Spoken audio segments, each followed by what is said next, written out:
7 अक्टूबर 2023 को जब हमास ने इजराइल पर हमला किया तो उस वक्त ईरान ने इस हमले की जमकर प्रशंसा की थी और ईरान के बाद तुर्की ऐसा देश था जिसने इजराइल के खिलाफ मोर्चा खोल दिया। हालांकि तब से लेकर अब तक तुर्की का रुख बदला नहीं है, बल्कि वो अब भी हमास और हिजबुल्लाह के पक्ष में खड़ा है। हैरान करने वाली बात यह है कि अमेरिका की अगुवाई वाले नाटो में तुर्की इकलौता देश है जो लगातार हमास और हिजबुल्लाह को सपोर्ट कर रहा है।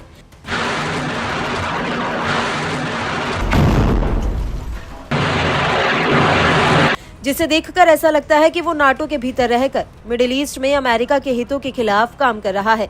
हालांकि तुर्की शुरुआत से ही हमास और हिजबुल्लाह का समर्थन करता आया है और इससे पहले भी तुर्की के राष्ट्रपति तैयब अर्दोगान ने इजराइल के खिलाफ बोले हैं और अब अर्दोगान ने एक बहुत बड़ा दावा किया है।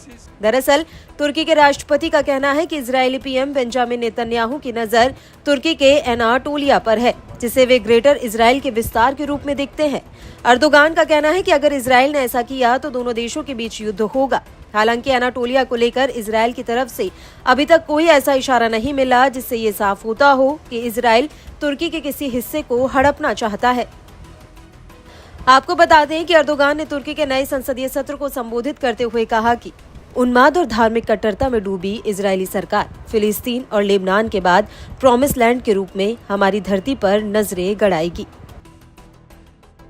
हालांकि इससे पहले भी अर्दोगान नेतन्याहू के ग्रेटर इजराइल के सपने को लेकर कुछ ऐसा ही दावा कर चुके हैं। इसके अलावा अर्दोगान अपने पिछले बयानों में भी इजराइल के साथ खुले संघर्ष की बात कही है। 28 जुलाई 2024 को अपनी पार्टी की कॉन्फ्रेंस में अर्दोगान ने कहा कि हमें बहुत मजबूत होना चाहिए ताकि इजराइल फिलिस्तीन के साथ ऐसा ना कर सके।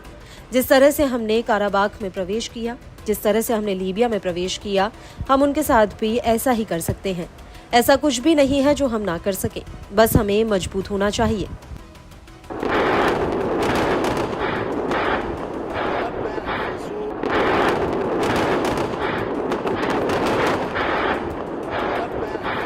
लेकिन तुर्की का ये बयान ऐसे समय में आया है जब इजराइल ने नसरल्लाह को मारने के बाद लेबनान पर जमीनी हमला कर दिया हो। हैरान करने वाली बात यह है कि अमेरिका और यूरोपीय संघ ने हमास को आतंकी संगठन की लिस्ट में डाला है और तुर्की लगातार हमास को सैन्य साजो सामान मुहैया कराने के साथ साथ उसके राजनयिक संबंध भी बढ़ा रहा है,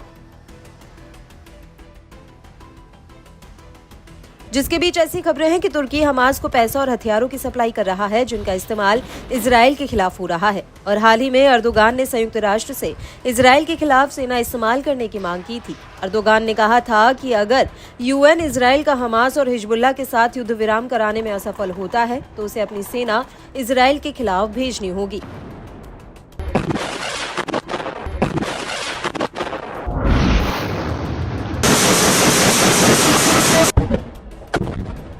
आपको बता दें कि अर्दोगान ने यूएन के साथ साथ दूसरे मुस्लिम देशों को भी नहीं बख्शा। अर्दोगान ने मुस्लिम देशों की आलोचना करते हुए कहा कि उन्हें इजराइल पर आर्थिक, राजनयिक और राजनीतिक दबाव को बढ़ाना चाहिए जिससे वो गाजा में युद्ध विराम के लिए राजी हो जाएं। और अर्दोगान के इन्हीं बयानों की वजह से मिडिल ईस्ट में अमेरिका और नाटो के हितों को बहुत बड़ा खतरा पैदा हो गया है, क्योंकि एक तरफ तुर्की नाटो का मेंबर है, दूसरी तरफ वो नाटो और अमेरिका के खिलाफ ही काम कर रहा है। मौजूदा समय में तुर्की और ईरान के रुख में कोई ज्यादा फर्क नहीं है। दोनों ही देश हमास और हिजबुल्लाह के बड़े समर्थक हैं।